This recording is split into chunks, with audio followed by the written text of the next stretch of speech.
Selamat pagi saudaraku di dalam Tuhan, selamat menyambut kebaikan Tuhan di pagi ini. Untuk itu, mari kita berdoa sebelum kita mendengarkan firman Tuhan. Kami bersyukur Tuhan untuk hari ini, hari yang Tuhan berikan kepada kami untuk kami jalani.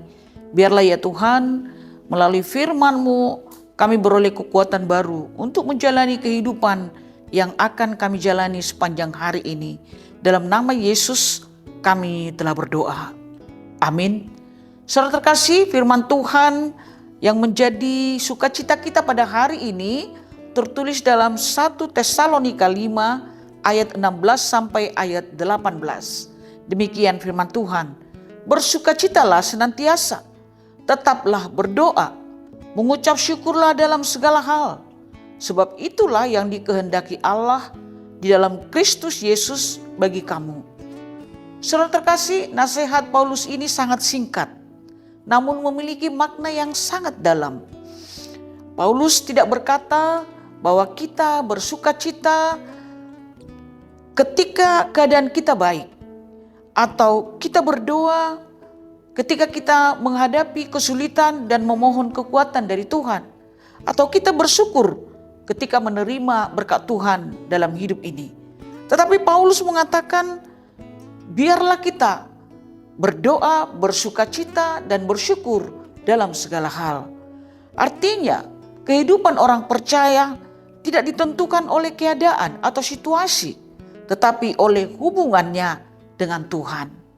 Ada 3 hal yang perlu kita pelajari dari firman Tuhan ini. 3 kata itu, yaitu bersukacitalah di dalam Tuhan senantiasa. Saudara terkasih, bukan berarti kita tidak boleh menangis, kita tidak boleh kecewa, atau marah, atau mengalami kesedihan kalau kita dikatakan bersukacita. Tetapi kita percaya ketika kita mengalami semua itu, kehilangan, kesulitan, kekecewaan, dan pergumulan, kita yakin Tuhan ada beserta dengan kita. Maka kita harus bersukacita, memiliki sukacita karena Tuhan senantiasa menyertai kita. Yang kedua, tetaplah berdoa.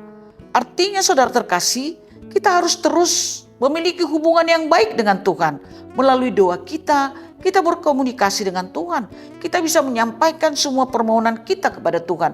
Bukan hanya meminta supaya kita dilepaskan dari segala pergumulan, tetapi kita berbincang-bincang dengan Tuhan seperti seorang bapa dengan anaknya. Dalam doa kita menyampaikan seluruh kekhawatiran kita, kita bisa mengucap syukur, kita menyampaikan permohonan kita agar Tuhan menolong kita dan menyerahkan seluruh hidup kita ke dalam tangannya. Oleh karena itu, ketika menghadapi masalah, jangan jauh dari Tuhan, tetapi mendekatlah kepada Tuhan. Yang ketiga, mengucap syukurlah dalam segala hal. Paulus mengajak kita bersyukur dalam segala hal. Maksudnya dalam segala keadaan, baik itu ketika kita mengalami kesulitan, baik ketika kita mengalami keberuntungan, kita harus terus mengucap syukur kepada Tuhan.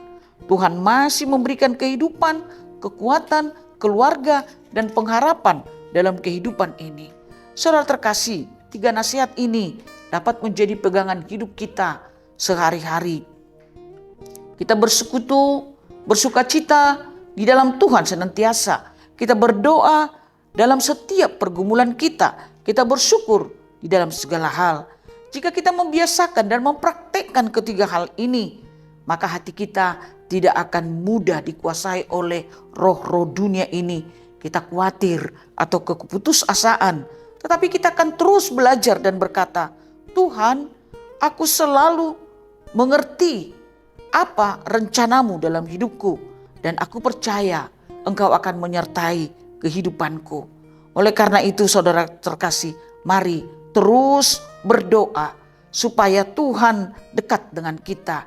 Mari terus bersukacita supaya hati kita semakin kuat.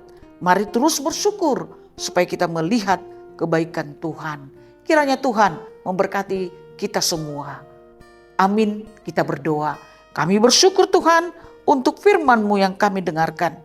Ajar kami untuk tetap bersuka cita walaupun menghadapi kesulitan. Ajar kami tidak berhenti berdoa untuk menyerahkan seluruh kehidupan kami. Ajar kami bersyukur dalam segala keadaan kami. Kiranya Tuhan memberkati kami sepanjang hari ini. Amin. Kasih karunia dari Tuhan Yesus Kristus, anugerah dari Allah Bapa, dan persekutuan Roh Kudus menyertai saudara sekalian. Amin.